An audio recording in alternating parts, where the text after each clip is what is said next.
Sepulveda Boulevard, it begins at the intersection with Rinaldi in Mission Hills. Yes. Right by Fred Mertz and Lenny Bruce's graves. Mm-hmm. They're joint grave. The joint grave. It's cheaper that way. They're mass grave that all comedians get thrown into when they die. But there's some controversy as the actual length of this street, in my opinion. So if you Which is the only opinion that matters. There's that chemistry. The chemistry I have with the rest of the world.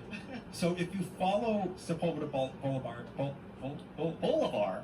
if you follow it to where it ends, it goes all the way through the valley, through the Sepulveda Pass, past Westwood, past the airport, and all the way down to near Hermosa Beach, ending at Artesia Boulevard. Okay. Which is 31.1 miles later, where it then morphs into the PCH. The whole trip would take about 1 hour and 5 minutes without traffic. There's always traffic. So you're saying 4 hours? If you're lucky. You might just want to fly. Because once you pass through the valley is wide, and then once it passes through Westwood, it becomes incredibly narrow and frustrating. Yeah, and everyone's taking it to avoid the 405 as well. And then all you've done is make another lane on the 405 that has stops. That somehow takes more time, but you always go on it. You always try it. Ending at Artesia Boulevard, that's the way I see it, but apparently people like to connect it to where Sepulveda reappears a little further south, near Palos Verdes Boulevard, near the Del Amo Mall, which goes east all the way to just before the 103 in Long Beach. Wow, okay. So those people say that Sepulveda is actually 42.8 miles long because of this extra stretch, but I don't know why you would count that, because it literally ends for several miles and then reappears somewhere else unconnected. That doesn't count. No, it doesn't. Like, your two Chevy Chases aren't. I don't count that. There's two Chevy Chases. Sure, it's a great story to say you can drive from Mission Hills to Long Beach on the same street, but you can't. You can drive there on streets. I'm just as impressed that you can drive from Mission Hills to Hermosa Beach. Yeah, no. Did I say Hermosa? I did say Hermosa. Yeah. I guess that's the thing about me is I'm such an active listener and I'm so kind. Yes, and. Yes and no. Yes, and stop talking. It is still pretty cool that it can go that far. Yeah. But either count, Sepulveda is the longest street in Los Angeles. It is. Are you sure? Think of one and I'll tell you. Figueroa. No. You're kidding. I even looked up Wilshire, and it's maybe 20 miles long, and that goes from like the ocean to past downtown. I thought Figueroa went pretty south. I'll have to believe you. Well, yes. Look, we'll look up how long Figueroa is, but everything I kept reading said Sepulveda is the longest, Sepulveda is the longest. No, just talking about even on the freeway, those two areas you point out are far. Yeah. So if it's a street that connects the two, then yeah, I imagine it's in the valley. It doesn't count. But you have to cut off the parts that are in the valley. So longest street in Los Angeles, undisputed. But why Sepulveda? Why not longest road in the city boulevard? Why not Sepulveda? I don't even have words. Sepulveda actually existed before he appeared in the Star Wars universe. Did you know that? He's from Ireland. The Ballad of Sepulveda. We all know that old ballad, right? So let's get back into who Sepulveda was. I keep wanting to say Sepulveda now. Don't. Let's get back to who Sepulveda was, or rather, who Sepulveda were. And to do that, we've got to go way back to the almost beginning. Fade in on a sleepy, almost Pueblo town. That's something we haven't said in a while. No, we haven't. We haven't had a fade back that far. No, in a while. Yeah, I was telling you this one podcast wanted to interview me about our show, and in the thing they're like, so what are some of your running jokes on the show? And I had to, on an awkward three-way phone call, explain, oh, well, we like to say that things got turned into bullets during World War II, and that fire purifies things, and they never called me back. You kind of have to be there. That's what I should have just said. You kind of have to listen because me trying to explain it is the least funny thing. Yeah, what's funnier than someone explaining an inside joke? Okay, so enter a long stream of people who keep naming their children the same name. So things are going to get very confusing very fast here. But it starts with a man named Francisco Xavier, back to the X-Men, Sepulveda. He was born in Sinaloa in 1742 and married a woman named Maria Candelaria de Redondo, and together they had 6 kids, eventually a 7th. Here's where the name starts. Juan Jose, Rafael, Sebastian, Jose Manuel, Maria Teresa, Francisco, Sebastian too, and Francisca. Oh my god. But Francisco was already Francisco too. Yeah, we need 3 Frankies in this family. And 2 different iterations of Jose, and then Mother Teresa for some reason. Francisco Xavier was a soldier, and when he was 39, a group of settlers were planning to make a huge trip and relocate in the way north in Alta California. So being a soldier, Francisco was tasked with protecting this group and relocating up north with his entire family. This was the first non-native settlement of the Los Angeles basin, and this group of people became known as the Pobladores. The Sepulveda family technically isn't considered one of the pobladores because I guess they weren't part of that first group that went from the mission to downtown. Oh. But he was like 3 miles away. He was at, because there were two big groups that came to Mission San Gabriel. It's like a technicality. Yeah, and then like 44 of the 88 or whatever came first to what became the Pueblo, and those were the Pobladores. He's like Poblados. Poblador adjacent. Pobladorks. That's what they called. That's what the first group called it. I got it. It took them all day. It took them all day writing. Trust me, I know how to write puns. That takes a while. So, head of the family, Francisco, died on January 24th, 1788, and was buried at Mission San Gabriel. But like I said, he had a ton of kids. His two important kids, though, the two biggest names of the direct offspring, were Juan Jose and Francisco II, who became rich as cattle ranchers, and that gave them influence in the sleepy Pueblo City.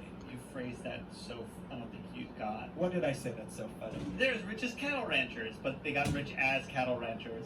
I heard it like, they're as rich as cattle ranchers. Hey, who are the richest people in the country right now?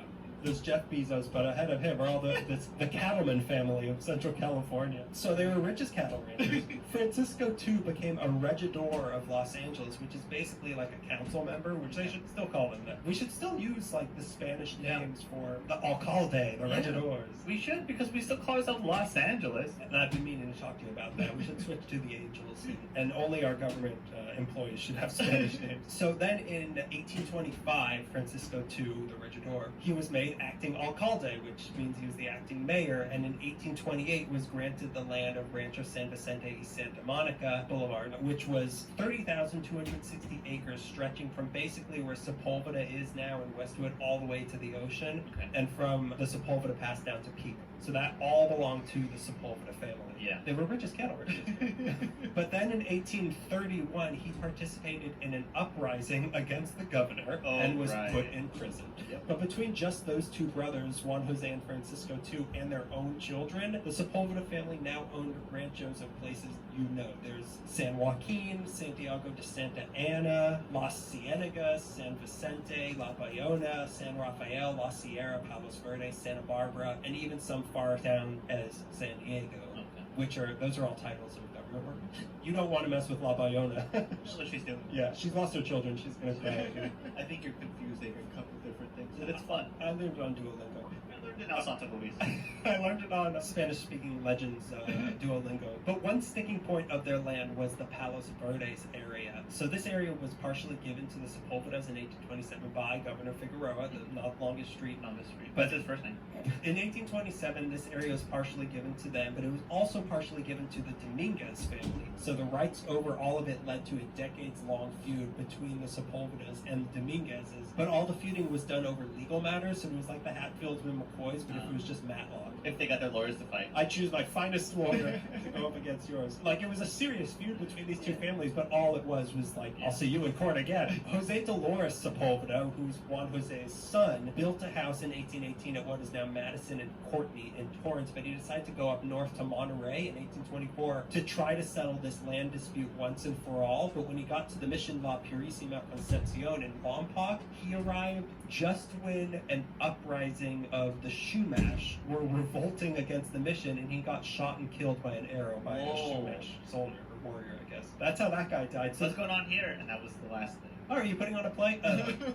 So the dispute still wasn't settled. His kids were Maria Teresa, again, Ignacio Rafael, Jose Diego, Jose Laredo, and Juan Capistrano. And those last two, Jose Laredo and Juan Capistrano, were on that Palos Verdes land, San Pedro really, on August 6, 1846, when they spotted a warship. Those two, they spotted a warship off the coast. Turns out this was the warship of Robert Stockton, who was about to invade Los Angeles and claim it for the United States. So those two Sepulveda boys immediately ran to General Castro, who was in charge of the Mexican troops in LA, who heard the news and immediately fled to Mexico. And on August 13th, Stockton marched in and took the city of Los Angeles for the United States without having to fire a shot because the army abandoned the city. I've got an idea. It's in Mexico. They got boats? How are we going to fight them on land against boats? Maybe been shooting a boat for an hour. Nothing's happening. I know my gun only shoots one bullet at a time. It's kind of just like a high-powered BB Yeah, gun. we could shoot one bullet a day. So the Sepulveda boys were the first ones to see the That's Americans so crazy. invading. A month later, though, there was an uprising that drove Stockton's troop back out of LA onto their boat off of San Pedro, and it was the Sepulvedas who were in charge of keeping an eye on them to make sure they didn't and stay out. That was their motto. That was the family crest of Sepulveda, and it's a raised fist with shake wiggles around it. The other son, their brother Ignacio Rafael, meanwhile, was one of the soldiers fighting against of this uprising. But on January 9th, 1847, he was killed in the Battle of La Mesa in Montebello against the U.S. troops. Then, in 1858, that San Pedro land dispute was finally resolved, and it was decided that the land did in fact belong to the Sepulvedas. But by that point, there had been some bad investments in the family and gambling issues, and then more land disputes, trying to prove they owned it once again, but this time to the U.S. government. Right. So the legal drama never ended. Then between 1862 to 64, there was a drought that wiped out most of the Sepulveda cattle, and the family was deeply in debt. As poor as cattle farmers. Oh, it's a double-edged horn. They started selling parts of their land, and other parts were foreclosed. Between 1865 and 1880, they were involved in 78 lawsuits, 6 land partition suits, and 12 squatter eviction suits. Some of the members of this once mighty LA family were now dying poor as a cattle rancher, with no money at all, just cow pies to eat for dinner. Then on September 25th, my birthday, 1882, my birth year, the Rancho Palos, I had to be born early so I could get a good seat for W.C. Fields. It was packed house. Yeah, I was lining up for 50 years to see it's a gift. The Rancho Palos Verdes land dispute was settled once and for all, and the land was divided into 17 parts with only 4,411 acres given to the Sepulvedas, which was one of the smallest partitions from this suit, mostly to Americans. So at this point, the era of the almost royalty Sepulvedas was over, but all the confusing branches of the family were still making their impacts in other ways around town. Jose Laredo, who's one of the brothers who saw Stockton's ship, he became mayor in 1837 and then again in 1839 when there were 2 mayors of Los Angeles, him and a guy named Tiburcio Tapia, which led to the abolishment of the position of mayor, and instead for a while the city was run by 2 justices of peace. Yeah, it's very weird. One of which was Jose Laredo again in 1842, because they elected new people every single year. Yeah. Probably should still happen. Then in 1844, they changed it again back to having a mayor, but now there would always be 2 mayors. So there's like mayor and vice mayor. Double dragon. If you slay one more will take my place. But if you slay him, the city's falling. I'm running to Mexico. Yeah. In 1845, the other brother, Juan Capistrano, was second alcalde mayor, and then in 1846 and 48, it was Jose Laredo again as vice mayor. Then from 1853 to 54, Juan Maria, who was one of the sons of Francisco II, his wife's name was Jesus. If I got the chance to marry Jesus, I would take it. He was elected to the Los Angeles Common Council. Then from 1857 to 58, he was the county assessor. Then there was Ignacio, who honestly I have no idea whose kid he is, but he was a judge, and in 1879 he was made the first superior judge of LA County. Judge Ignacio Sepulveda. He had also been on the first Los Angeles Public Library governing board in 1872. He probably got that database started. Yeah, he started predicted the internet. before LA Times even started. He's like, there's got to be... Rich as a database inventor. And in 1895, he became the first Secretary of the United States to Mexico, appointed by President Grover Cleveland. Wow. Judge Ignacio Sepulveda. His daughter was also friends with the Hearst family. Oh, his reputation's tarnished. So this is the general overview of the famous Sepulveda family, who were one of the major families to shape the city, and they just had their fingers in everything, everywhere. Cows here. Yeah, cows, other cows. The mayor here. The naming of the street, however, seems to be in direct reference to Fernando Domingo Sepulveda, who was one of the sons of Francisco II, grandson of the first Francisco, who was a poblador. It's weird because as you were telling the story, I lost sight. I assumed that it was named after the entire family's legacy. Yeah, that's what I kind of thought also, but apparently it's just this one guy. Yeah, it's this one guy who I didn't even mention here because there's nothing significant about him, but maybe he had a house there or something. The significant thing is that he had a street named after him. It was a self-fulfilling, it was like a Kim Kardashian sort of self-perpetuating thing. Sepulveda used to be called Saugus Avenue, But in 1925, they renamed it Sepulveda Boulevard. And Because the word saugus, it just makes everyone upset. It's just a gross word to say. it makes everyone lose their appetite.